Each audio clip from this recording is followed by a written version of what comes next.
Aujourd'hui, sous les feux de la critique des droïdes athées, des CRS espagnols, une infirmière lucide et Vivaldi.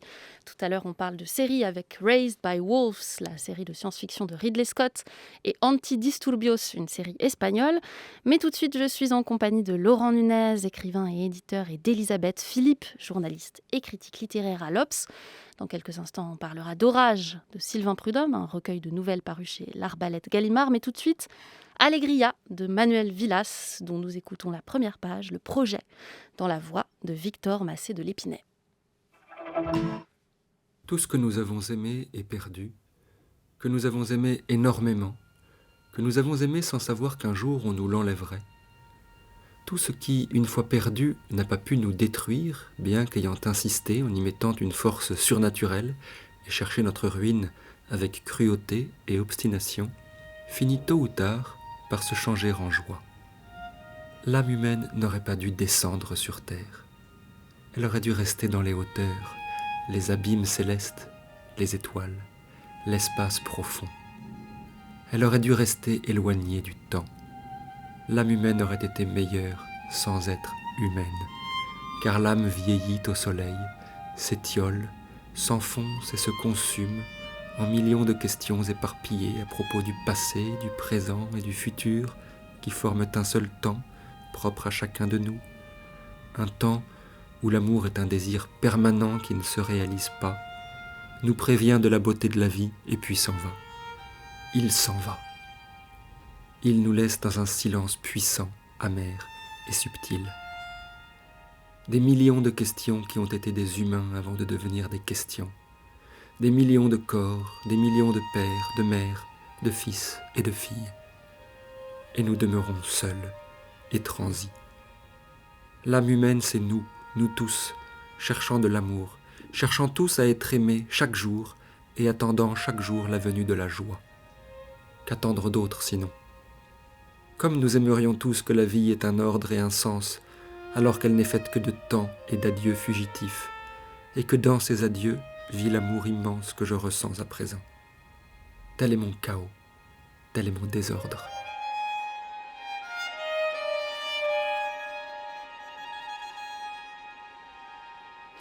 Manuel Villas a publié l'année dernière un premier livre intitulé Ordessa, best-seller immédiat en Espagne, vite traduit, vite primé. Voici le deuxième, Allegria, paru aux éditions du Sous-Sol dans une traduction d'Isabelle Gugnon. Lyrique, sensible, c'est un récit autobiographique construit en chapitres courts.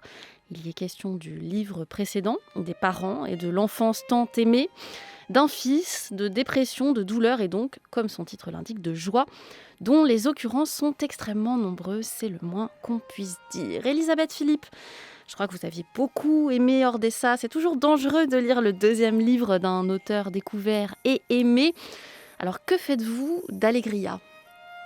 Oui, j'avais vraiment été éblouie par Ordessa, qui était pourtant un livre de deuil, donc c'était une sorte de soleil noir, et j'avais été très enthousiasmée par cette langue particulière, ce chaos narratif, et effectivement, Allegria forme un diptyque avec Ordessa. On retrouve exactement la même structure, on retrouve la même façon de procéder. Vous l'avez dit, des chapitres courts, on passe un peu de saut et à gambade. Enfin, il écrit un peu à saut et à gambade, pour reprendre cette expression de Montaigne. Et puis, on retrouve aussi ce ressassement qui fait que, en gros, Manuel Villas, on pourrait penser à un Thomas Bernhard, mais qui aimerait sa famille, ce qui fait une différence de taille, vous me direz. Mais, une grosse différence. Puisque la famille, c'est vraiment ce vers quoi Manuel Villas revient toujours. Le premier volume de ce diptyque, donc Ordessa, était vraiment consacré à la mort de ses parents. Et on voit qu'il n'arrive pas à se détacher de ce livre. Il dit d'ailleurs ce livre est un abîme. Et c'est peut-être d'ailleurs la faiblesse d'Allegria, c'est de rester trop accroché au précédent livre, à Ordessa, et finalement d'être... Par moments, j'avais l'impression d'être dans une redite de ce que j'avais pu lire, et effectivement, l'effet de surprise qui m'avait tant saisi à la lecture d'Ordessa, là, il est fatalement émoussé en lisant Allegria. Malgré tout, il y a des choses très belles, il y a quelques nouveautés sur lesquelles peut-être on reviendra dans un deuxième temps. Oui, je suis assez curieuse justement, peut-être je n'ai pas lu moi Ordessa, donc je fais partie des lecteurs qui commencent par Allegria. Je pense que c'est du coup une expérience singulière par rapport à celle que vous avez eue, Elisabeth Philippe, mais quel était l'effet de surprise, justement, que vous avez procuré la lecture du premier ? C'était déjà cette forme très éclatée, donc ces chapitres courts, cette façon de vraiment laisser libre cours à sa pensée. On est quand même dans une sorte de flux de conscience. Cette façon aussi extrêmement poignante d'évoquer la mort de ses parents. Et donc c'est un adulte qui parle. Il a perdu ses parents quand il était déjà quadragénaire, je crois, et montrer le vide infini que cette disparition laisse dans son existence. Et avec une langue parsemée d'aphorismes parfois assez brillants, comme des éclats, comme ça, dans cette noirceur ambiante. Et puis, il y avait ces photos, ce rapport au passé. Il y avait quelques photos disséminées dans le texte. Il y en a d'ailleurs aussi dans Allegria. Et je trouvais qu'il y avait quelque chose qui me rappelait ce que Barthes écrit sur la photographie, le punctum, ce qui vient nous poindre, nous saisir. Et on retrouvait vraiment ça dans le texte de Manuel Villas, dans Ordessa, et où il atteignait évidemment quelque chose d'assez universel, où on était tous, parce que tous on perd nos parents, tous on vit ce rapport au deuil, et il l'exprimait d'une façon extrêmement originale, très belle, et c'est ça qui m'avait vraiment saisie. Et bon, là, il reprend exactement le même procédé narratif, ce qui fait que, encore une fois, je suis moins surprise et peut-être moins éblouie, même s'il y a quelques pas de côté par rapport à Ordessa. Après, si on n'a pas lu Ordessa, je pense qu'on peut être tout à fait saisi par cette forme, et c'est un livre qui vaut en tant que tel, en soi, voilà. Mais si on a lu Ordessa, en revanche, je pense qu'on est un peu confronté à une forme de redondance. Laurent Nunez lève beaucoup les sourcils, mais comme toujours, et le masque n'aidant pas, quand Laurent Nunez lève les sourcils, je ne sais pas du tout ce que ça veut dire. Donc je vous laisse la parole, ce sera aussi simple. Non, en effet, moi, plus j'avançais dans la lecture de ce livre, et plus j'étais attristé, parce que je m'attendais à autre chose. C'est un livre quand même qui est... Vous savez, c'est un livre qui en effet est construit sur l'autre, sur Ordessa, et non pas presque sur le thème de l'autre, mais sur le succès énorme qu'a connu son précédent livre. Moi, je me méfie toujours des livres qui sont écrits sur le succès du précédent livre. Rappelez-vous il faut dire juste, entre parenthèses, parce qu'on n'a pas beaucoup parlé de ce qui se passe dans le livre, mais qu'en effet, le narrateur, donc, qui est à la première personne, parle beaucoup du, j'allais dire, service après-vente, enfin, en tout cas, de ce qu'il fait de son précédent livre, de à quel point il l'obsède, il va dans des rencontres, il rencontre des lecteurs, des gens qui ont lu son livre, il en parle avec eux, etc. Ah, mais ça, il va dans des très grands hôtels, où les chambres sont immenses, toujours. C'est toujours raconté, voilà. Il rencontre ses lectrices, elles lui disent toutes qu'elles ont pleuré, etc. Il y a quelque chose d'assez étrange. Moi, j'ai pas de très bons souvenirs des livres comme ça qui parlent des succès des précédents livres. Ça me rappelle beaucoup Quitter la ville de Angot. C'est-à-dire, c'est une sorte de fascination, de narcissisation de ce qu'on a vécu. Là, il y a quand même des choses quand même très étranges. Au début, on se dit, mais enfin, si quelqu'un vient nous expliquer à quel point son précédent livre a été incroyablement applaudi dans le monde entier, il va à Venise, toutes les grandes villes, en Colombie, etc. Donc ça, c'est assez étrange. Moi, il y a quelque chose qui m'a le plus dérangé, peut-être, c'est le désir d'une généralisation. On ne compte plus dans ce récit, qui est un récit à la fois sur le passé, les parents, et l'avenir, les enfants, on ne compte plus les phrases générales, de vérité générale ahurissantes. Et on a envie de tout cocher. Moi, j'avais envie à chaque fois, avec un stylo rouge, de marquer non, peut-être, non, faux. C'est-à-dire qu'on est envahi par une raison... une raison simple, c'est-à-dire qu'il n'y a rien qui prouve que ce qu'il dit est vrai, mais lui, il l'assène. Alors, j'en ai plein. La paternité et la maternité sont une victoire sur l'entropie. Ah bon? L'entropie, c'est la destruction, c'est la deuxième loi de la thermodynamique, c'est la destruction. C'est vers quoi tend l'univers? Vers la destruction. Bon, désolé, mais la maternité et la paternité tendent aussi vers la destruction. Ça, c'est... voilà. Il y a plein de phrases comme ça qui m'ont... tout être humain est capable de voir l'invisible. Alors moi, on reste comme ça, on est bloqué. Pourquoi? Comment? Quand? L'amour est un aliment. Bon, je sais pas, on comprend pas très bien. Donc voilà, moi, c'est ce qui m'a le plus embêté, c'est que c'est pas... c'est pas un intellectuel, c'est un écrivain. Or, du coup, la plupart du temps, la construction de ces chapitres, c'est une histoire individuelle qui tend vers l'universel. Et pour universaliser, il est tenté de faire des généralités qui m'ont à force agacé. Il y a quelque chose dans cette manière de monter en généralité qui tient, et je le réentendais là, à la lecture de Victor Massé de l'Épinay, vraiment presque au sermon, ou en tout cas à la posture morale. Et c'est peut-être ça aussi les phrases dont vous parlez, Laurent Nunez, cette manière de s'extraire d'un seul coup de l'expérience individuelle pour asséner des vérités sur l'existence. Et le mot joie, je le disais en introduction, est répété beaucoup, beaucoup de fois, le mot douleur, des grands mots, et qui sont aussi des mots d'une spiritualité très située, à mon avis, assez catholique dans son héritage. Qu'est-ce que vous en faites de ça, Elisabeth Philippe ? Est-ce qu'on arrive à être touché par des mots qui sont aussi généraux et qui sonnent parfois peut-être un peu creux ? Non, forcément, en fait, ce qui peut toucher dans ce livre, c'est quand il reste dans le récit de l'expérience individuelle, ces aphorismes dont je parlais, et je pense que c'est à ça aussi que Laurent fait allusion, ces phrases assez générales. Alors parfois, c'est vraiment du souciorant. J'ai plus d'exemples en tête, mais parce que c'est aussi un livre très sombre sur la dépression. Il faut peut-être préciser que Manuel Villas a choisi, pour évoquer ses proches, de leur donner à chacun des noms de grands musiciens. Donc ses parents, c'était Bach et Wagner, ses fils, c'est Brahms et Vivaldi, et sa nouvelle compagne, Mozart.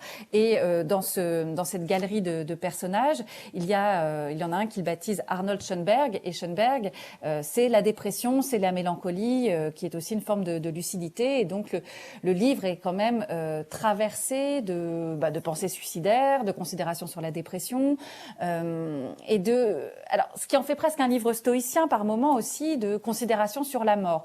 Là, quand il est dans cette veine-là, j'avoue que je trouve ça plutôt réussi. J'aime sa façon de parler de la mort, avec énormément de... sans grandiloquence, justement. Il y a quelque chose d'assez baroque dans la façon dont il mêle constamment la mort et la vie. Elles ne font qu'un. J'aime beaucoup quand il parle du fait qu'il n'y a pas de mal mourir. Il emploie cette expression, le mal mourir, et ça, je trouve ça assez beau. Et pour revenir sur ce que disait Laurent, sur le fait que il revient sur le succès de son précédent livre, effectivement, ça peut avoir quelque chose d'assez gênant. Et en même temps, moi, j'ai trouvé que c'est ce qui renforçait aussi cette quête permanente qui est celle de Manuel Villas de créer un lien entre les vivants et les morts, entre le passé et le présent. Et son livre, Ordessa, était complètement construit autour de ça. C'était vraiment une façon de pouvoir continuer à maintenir le lien avec ses parents défunts. Et là, finalement, les rencontres qu'il évoque et qui lui ont permis le succès de son livre, elles prolongent ce lien, encore une fois, entre les vivants et les morts, puisque la plupart des gens qu'il rencontre à l'occasion de ses lectures ou de ses signatures de livres sont des gens qui ont connu ses parents. Donc là, ça crée quand même, au-delà du côté un peu narcissique que pointait Laurent, ça crée des scènes assez émouvantes et assez belles. Ensuite, par rapport à ce que vous disiez, Lucille, sur le côté religieux, je suis pas sûre qu'il affleure réellement. Après, il est évident que, bien que dans ce livre-là, contrairement au précédent, il y ait des échappées vers l'étranger, les États-Unis, le Pérou, la Colombie, enfin on l'a dit, il voyage énormément, on revient toujours à l'Espagne. C'est un écrivain profondément espagnol, toute sa réflexion, elle est articulée autour de ce que l'Espagne a fait de ses parents, a fait de lui, le rapport au langage aussi. Il y a des très belles pages sur Garcia Lorca notamment. Donc on revient toujours à l'Espagne, et de la même manière, il parle aussi de ses chambres d'hôtel, où d'ailleurs ça a l'air d'être un client extrêmement pénible puisqu'il demande constamment à changer de chambre, elles ne lui conviennent jamais, et il finit par dire que ces chambres lui rappellent l'utérus maternel. Donc en fait, il revient toujours à cette matrice qu'est l'Espagne, que sont ses parents, et c'est vrai que ce qui est un peu pénible au bout d'un moment, c'est qu'on a l'impression qu'il est empêtré dans cette matrice et qu'il n'arrive pas du tout à en sortir, et ça laisse aussi un peu notre lecture fatalement. Oui, et c'est à la fois ce qui porte la singularité du livre, le fait que ce narrateur soit un orphelin de 56 ans, ce qui est une posture extrêmement étrange. Laurent Nunez, un dernier mot. Oui, non, mais c'est une posture très étrange. Mais est-ce que c'est une posture d'écrivain ou est-ce peut-être une posture juste d'être humain? La dernière chose moi, qui m'a un peu dérangé, mais c'est pas propre à lui, c'est propre à un ensemble de livres, c'est que maintenant, visiblement, les livres, il y a une sorte de romantisation de la dépression. C'est grâce à la dépression qu'on devient intelligent. Non, c'est une maladie et elle ne permet pas de mieux penser. C'est pas parce que vous êtes aphone qu'ensuite vous chanterez mieux.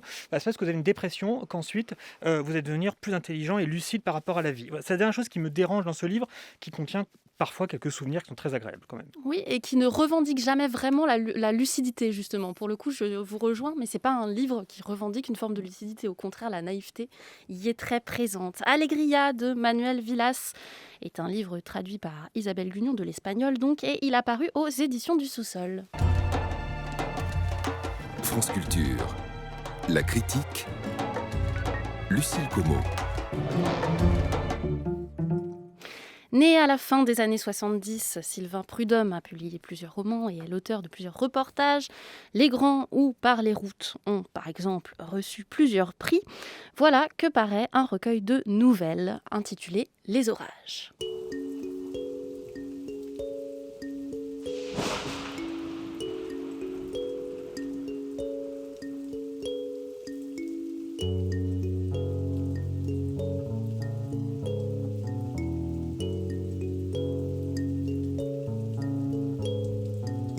Riders on a storm, riders on a storm. Into this house we born, into this world we thrown.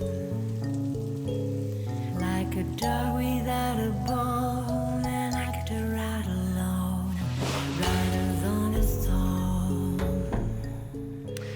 13 textes écrits par Sylvain Prudhomme en quelques mois, la plupart très intenses en émotions, traversés par la vieillesse, la maladie, la mort, mais aussi la passion amoureuse dans une banlieue cachée ou des vacances à la mer.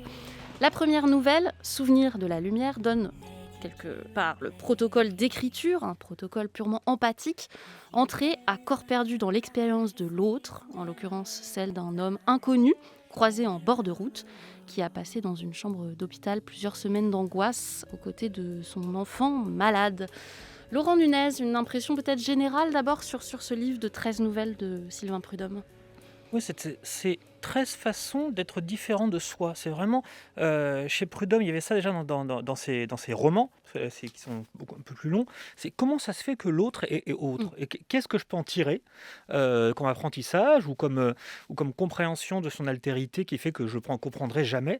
Et là, on arrive vraiment à 13 histoires très différentes où vraiment, sans aucun voyeurisme, même si au début j'y ai cru, c'est pour ça que je le dis, parce que sans aucun voyeurisme, on accède à des morceaux de vie qui sont vraiment de la littérature pour moi.